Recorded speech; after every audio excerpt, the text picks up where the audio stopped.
When Samuel grew old, he appointed his sons as Israel's leaders. The name of his firstborn was Joel, and the name of his second was Abijah, and they served at Beersheba. But his sons did not follow his ways. They turned aside after dishonest gain and accepted bribes and perverted justice. So all the elders of Israel gathered together and came to Samuel at Ramah. They said to him, "You are old, and your sons do not follow your ways. Now appoint a king to lead us, such as all the other nations have." But when they said, "Give us a king to lead us," this displeased Samuel. So he prayed to the Lord, and the Lord told him, Listen to all that the people are saying to you. It is not you they have rejected, but they have rejected me as their king, as they have done from the day I brought them up out of Egypt until this day, forsaking me and serving other gods. So they are doing to you. Now listen to them, but warn them solemnly, and let them know what the king who will reign over them will claim as his rights.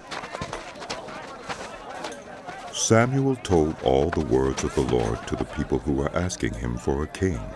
He said, "This is what the king who will reign over you will claim as his rights. He will take your sons and make them serve with his chariots and horses, and they will run in front of his chariots. Some he will assign to be commanders of thousands and commanders of 50s, and others to plow his ground and reap his harvest, and still others to make weapons of war and equipment for his chariots. He will take your daughters to be perfumers and cooks and bakers. He will take the best of your fields and vineyards and olive groves and give them to his attendants. He will take 1/10 of your grain and of your vintage and give it to his officials and attendants.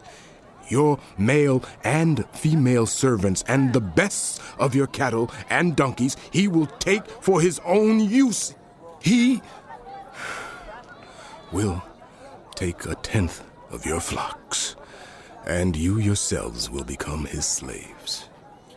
When that day comes, you will cry out for relief from the king you have chosen. But the Lord will not answer you in that day."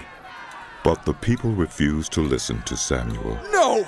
They said, We want a king over us. Then we will be like all the other nations, with a king to lead us and to go out before us and fight our battles. Give us a..." When Samuel heard all that the people said, he repeated it before the Lord. The Lord answered, Listen to them, and give them a king. Then Samuel said to the Israelites, "Everyone, go back to your own towns."